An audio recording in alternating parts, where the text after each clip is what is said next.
You booked it, episode 118.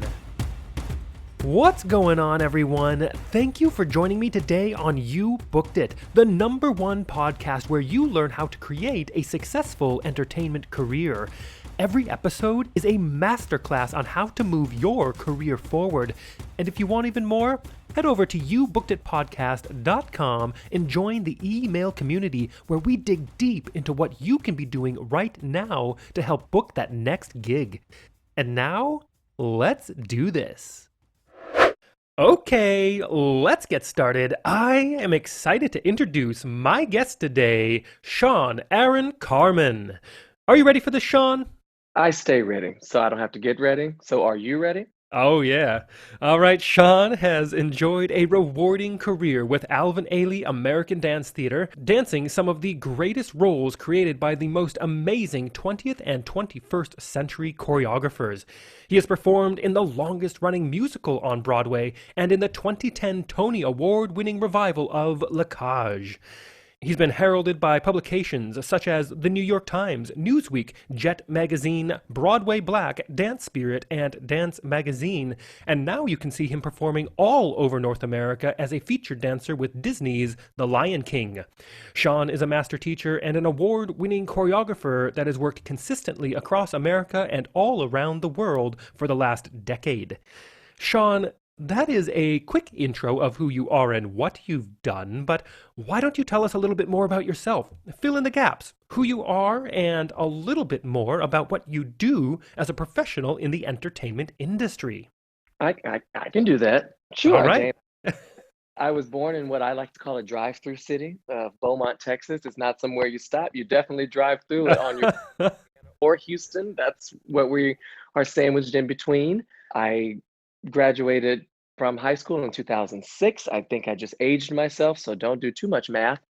And I left the day after I graduated for New York. I told my mother I was going to leave and be a dancer in New York when I was about 12 years old. And she said, okay, show me. And so the day after high school, I pew at the speed of pew, as I like to call it. I was there. And I did a year at New York University, found out it wasn't for me, transferred to Fordham University in the Ailey Fordham BFA in dance program. Finished up there, started on Broadway during my senior year, and then auditioned for the Alvin Ailey American Dance Theater the year after I graduated, so that's 2011. Started with them, danced there for 7 seasons, and made the decision to go back to my musical theater roots, which is how all of this started in the first place. So now currently I'm on, as you said, I'm on tour with Disney's The Lion King. And I say currently to be polite and speak positivity in the air, but as we all know, COVID has canceled that currently and turned it into a hopefully. So I am looking forward to going back whenever that may be. I can't wait to get back in front of an audience safely and securely and in an entertaining fashion. Lord, I'm hoping for entertainment. I miss entertainment. I miss it. I miss it. I miss it. Oh, But that's me. That's what I do. And while we are not performing, I am currently teaching master classes in Horton-based modern, jazz, ballet, and contemporary. Although I don't consider contemporary technique, I know a lot of people say it, so I've adapted. I also choreograph for competitions like Youth America Grand Prix and a lot of conventions and competitions out there. So I'm in studios, masked up, and ready to give back what has been so generously given me to all the students that are still working hard through this pandemic and are still hungry for dance. And I'm very glad that they're still hungry for dance because Lord knows I love to teach and I need the check. You know what I mean? totally. And I love what you're doing. And I love that you've been all over the place and you're still going back and inspiring that next generation of entertainers and dancers into this Yeah. industry. It's fantastic. I find that's exactly what it's all about. Some people have done so much for me. We can dive into that a little bit later, but it really, I know it sounds like a bit of a cliche, but it really does help my spirit to give back so freely. It's what I love to do. That's great. And let's move on to this next section here. And Sure. Sean, look, I am a sucker for a good quote. What is your favorite quote you'd like to share with everyone? Judith Jamison, legendary Alvin Ailey dancer, Mr. Ailey's muse herself.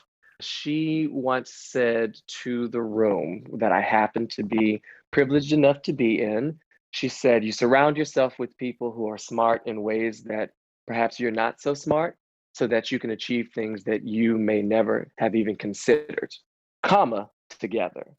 And she was very specific about that comma because I know that, and I have learned that no one person is an island. No one can do it all on their own. Surround yourself with those people who are smart in the ways that you are not smart. And truly, you can achieve so many more things than you ever thought was possible. Together. Together. Yes, that is a Together. great quote. I've heard things that are in that vein, but never that one. That is brilliant. Thank you for sharing that. It's Judah Jamison. She's legendary. Yes. And let's get into this next section here. And Sean, of course, you are an entertainer. I am an entertainer, and I think that you'd agree that this industry can be one of the most subjective, brutally honest, personally emotional industries in Oof. existence. And you know as well as I that in order to create and have a successful career in this industry like you're having now takes a lot of dedication and hard work. And while, yeah, there's an outrageous amount of fun and excitement doing what we do, there are also our fair share of challenges, obstacles, and failures we are going to experience and we're going to have to move forward through. So tell us, what is one key challenge, obstacle, or failure you've experienced in your career, and how did you come out the other side better because of it? One key challenge that I'm 32 years old. Darn it, now I've really aged myself. I've literally told one key challenge that I still struggle with and I still focus on and I still give so much attention to is I think a lot of people out there are struggling with, and it's my ego. My ego went unchecked for quite some time. Like I told you, I grew up in a drive-through town, or city, I should be specific, a drive-through city, and I was one of the only males that was dancing. I took class at so many different studios in the area, and everyone wanted me, and it felt good to be wanted. Who doesn't want to be wanted? Right. And I developed quite the ego. I would go to competitions, and there weren't very many men or boys at the competitions, and I was always one of the best, if not the best. And so I developed an attitude of, I know I'm the best. I know that I can do no wrong. And so I'm not particularly concerned with your opinions of me or your thoughts about me because I know I'm that good.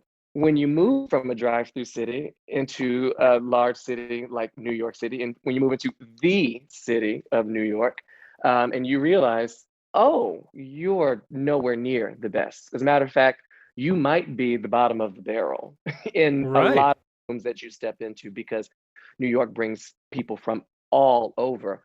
I had the very rude awakening of realizing that I wasn't top dog. I wasn't even close to number one. And that was the kick in the pants that I never knew I needed. And I still credit this choreographer and mentor to this day. His name is Christopher L. Huggins. And I worked with him at the Ailey School, and I went on to travel with him as his assistant. And he still helps me out in my career. Hey, listen, I have a teaching job I can't take. Can't go and represent me, or can you go and represent yourself? And all of these things. He's still a wonderful friend and just a fabulous mentor. But he was the person that took me under his wing with some very, very, and I cannot stress this enough, very tough love. He knocked me down so many pegs, but the great thing and the most wonderful thing and the most essential thing was he built me back up even better than before. He took me to such greater heights and he put me on the path that allowed me to take myself to even higher heights. So I will always be grateful for him. So to answer your question, like I said, I can be long-winded at times, but long story short, it's my ego. Checking my ego at every door I walk into. Every door. Yeah. First off, that's a great story and a great recount of everything throughout your career, but also it's so important to, you're right, check it at the door, man. You never know what Mhm. you're going to be walking into, and just do you, because it is outrageous the amount of talent that can be in a room at any given time. And Tell me about it. also, while your talent is outrageously important, it's also the energy that you're giving and exuding that is also going to help you be attractive to the casting directors or whoever's, going to give you that job.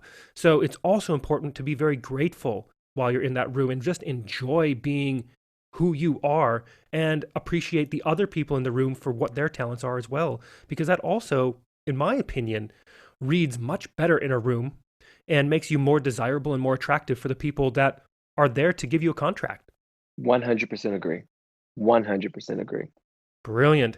And let's move on to this section here and to a time that I like to call your spotlight moment.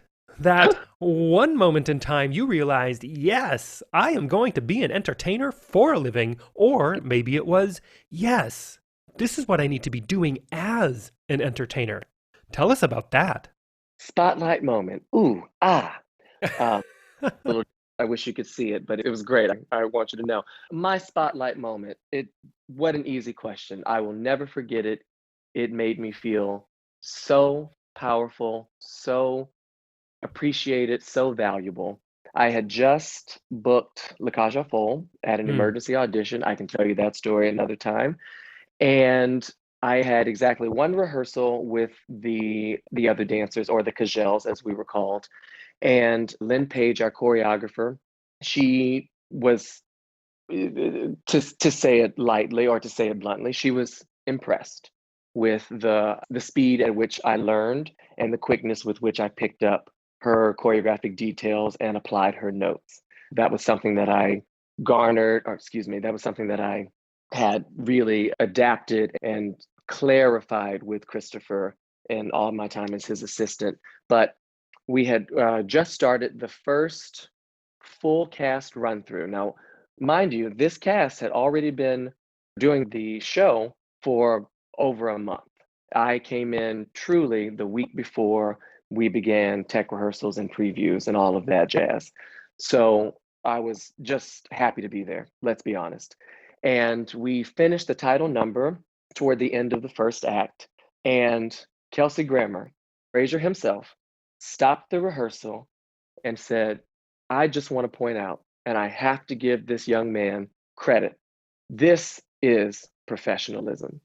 He walked in here yesterday and he is doing the full show today. Wow. And of course, everyone, it was what a warm and generous room, just full of actors that cared and truly were inspired and motivated by the other talent in the room. But to have this icon of American television truly stop the room and compliment me on the things that I had been training to do and the things that I love to do was the only validation that I needed at that time, at the tender age of 21 years old. You couldn't have told me that my job and my life would not be wrapped up in the theater. And it always has been. It always has been. But that moment, I'll be telling my grandkids that story someday. They want Fraser, who? And Yeah, I exactly. look, Oh, that is such an amazing story. Really great. And I think one of the biggest takeaways from that is you said, it was Lynn, I believe you said, was so impressed with how quickly you applied her notes. And that is such a massive takeaway for everybody listening, because the quicker that you can adjust and the more flexible you can be when you're learning a show, when you're cleaning whatever it is that you're doing, means you can move on faster and get to the real work quicker. oh And yes. it is outrageously important and necessary to be someone who can be flexible and to be able to adapt and be easy to work with, because that's part of it. Being easy to work with includes being able to pick things up and to take notes and apply notes as Mhm. fast as possible. And everyone, when they see it happen, appreciates it more than I think you might ever understand.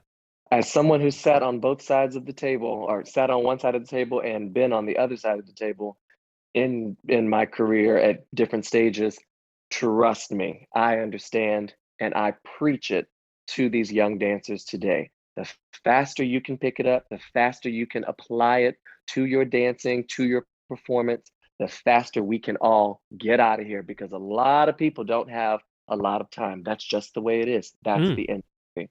And while it took me a while to put that together, I hope that through my actual experience and telling the stories that I have been through to the younger dancers, I hope that they can glean even just a portion, just a small portion of what it is that I've experienced and apply it to their lives. Because honestly, if I would have been able to do that, if I would have checked that ego a little bit sooner and been able to take the notes and apply the things to my budding career at the time, things would have been a lot easier.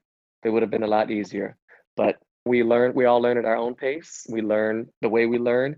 And I was someone who needed to learn some things the hard way. And here we are on the other side, still experiencing a pretty fulfilling career. So I have no complaints, not a single one. Wonderful. Thank you for that insight. And let's piggyback on that real quick and talk about your number one booked it moment. Walk us through that day, the auditions and callbacks, if they happen to be a part of it. What's going on in your life, and what about that moment makes it your favorite booked it moment? I love the way you say booked it. I want to get into that. Booked it. I'm gonna work on that when we uh, the conversation.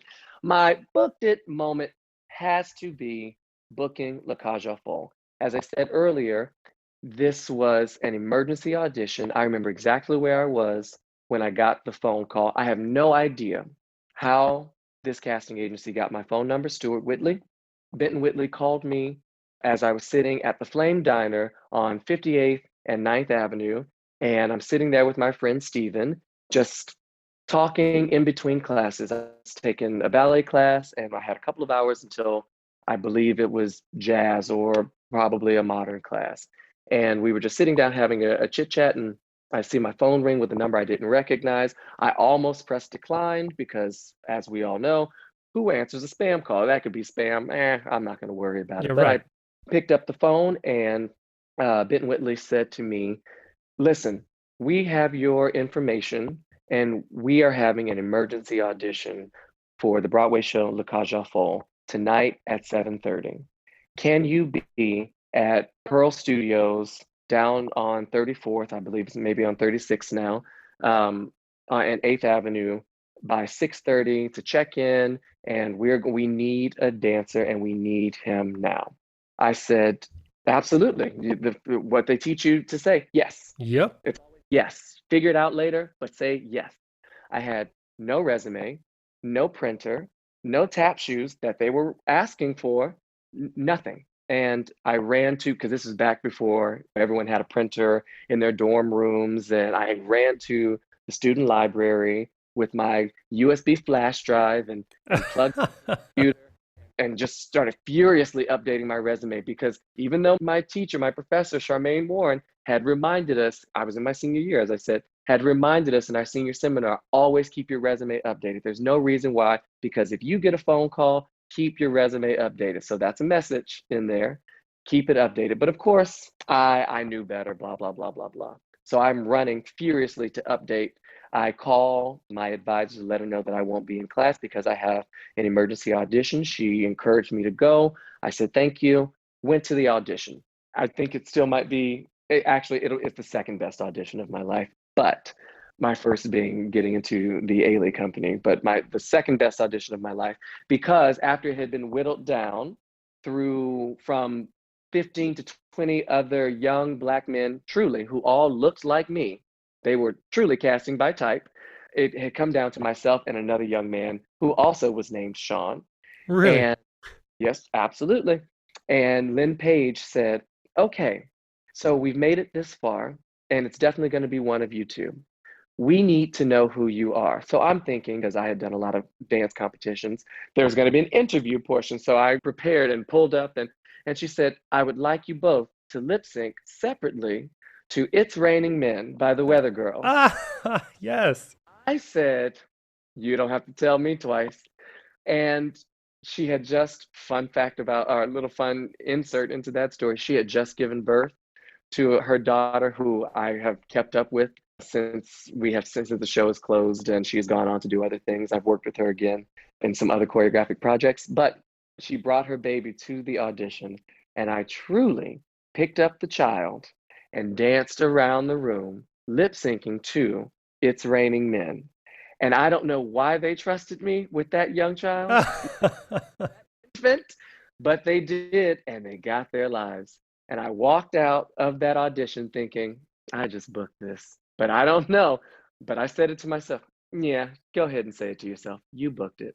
And I went down to 42nd Street and at Papaya Dog, that is no longer there, on the corner of 42nd and 9th.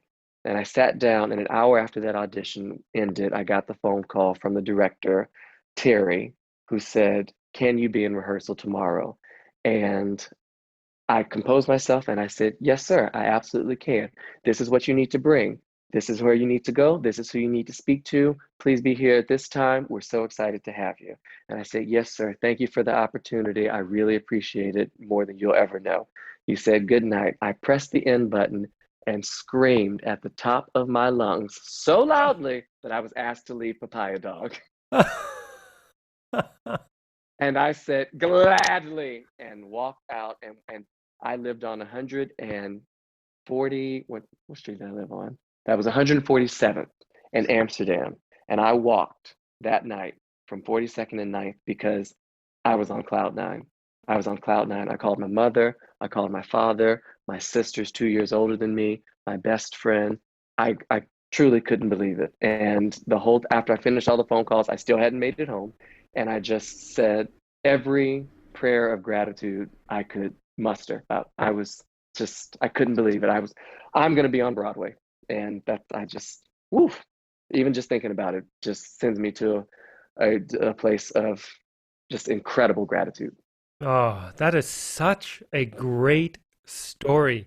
And gosh, you're right. Picking up the baby, that was crazy and amazing that it all worked out. And in those moments, sometimes it just is the way it has to be, right? And that was an amazing story. Thank you so much for sharing that. I've got goosebumps. Absolutely. Happy to share it. I'll never stop telling that story. Brilliant. And let's take a moment to talk about the present. What projects are you working on now? What are you looking forward to? And it's a crazy time, right? We are amidst this global pandemic. How do you see the entertainment industry moving forward in the next couple of years? Dane, as you said, this is absolutely a crazy time. We hear it on every commercial, on every speech, or in every speech. We just hear these words now more than ever. We must, etc. During these challenging times, we must, etc. And I've honestly become a bit numb to the feeling of what we must do. There just comes a time.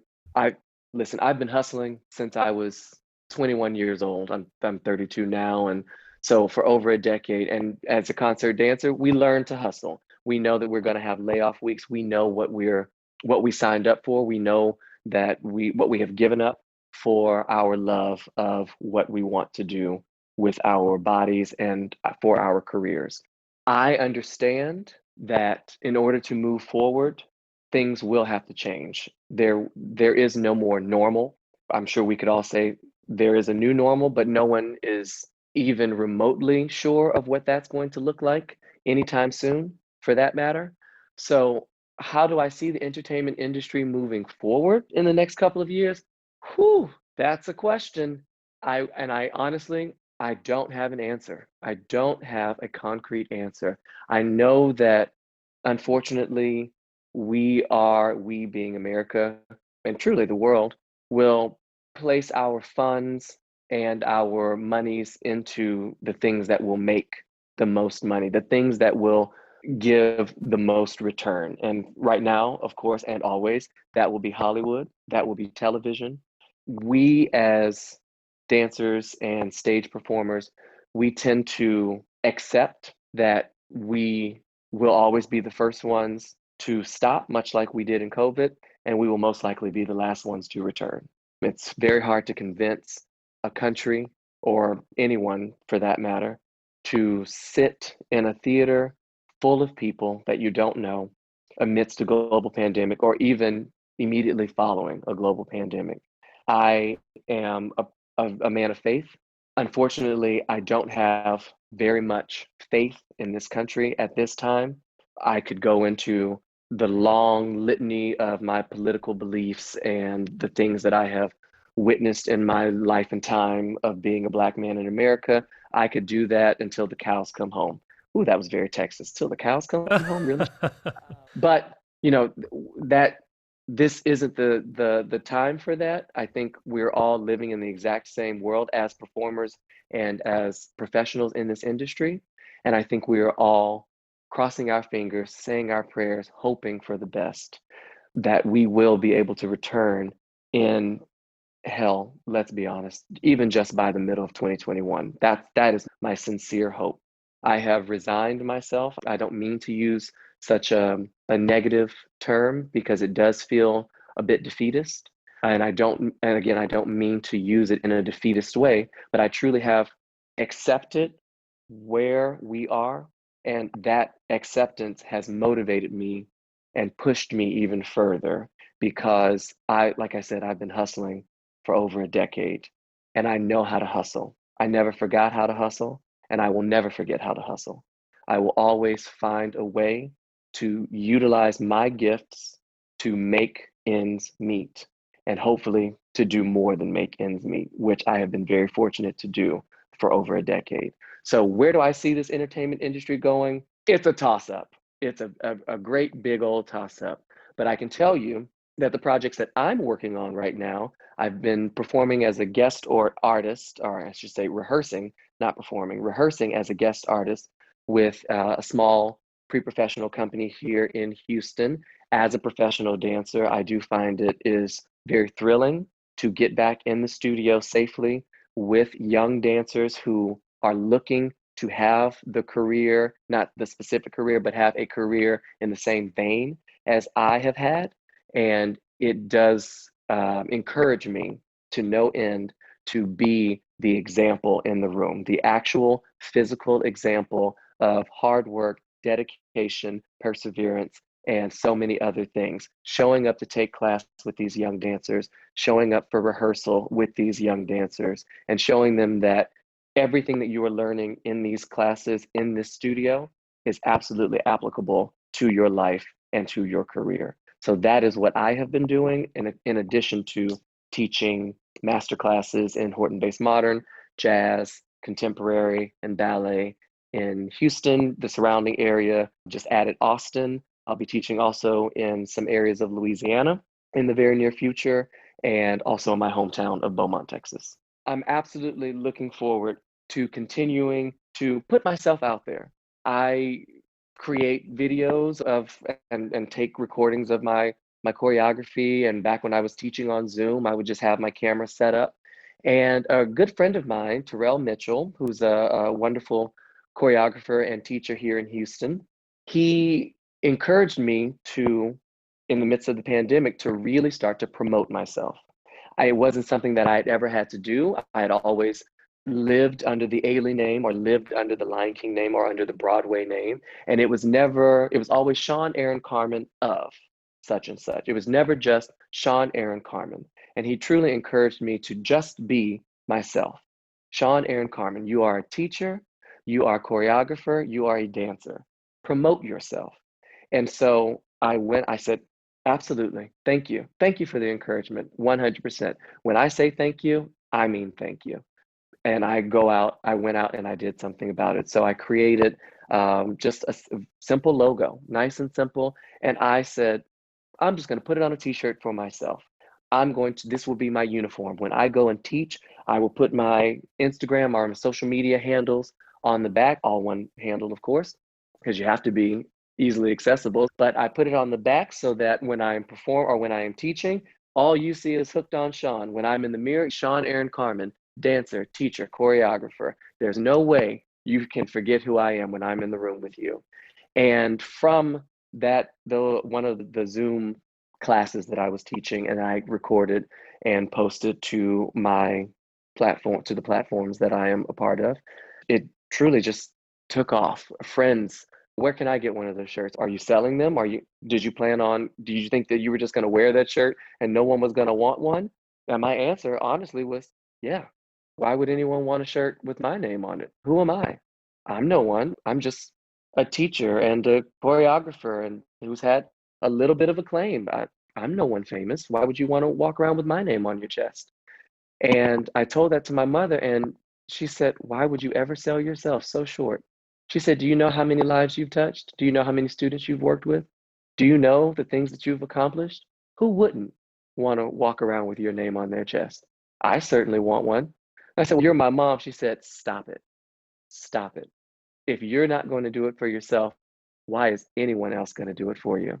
And it truly stopped me in my tracks and changed my thinking immediately. So from there, I just put myself out there on Facebook.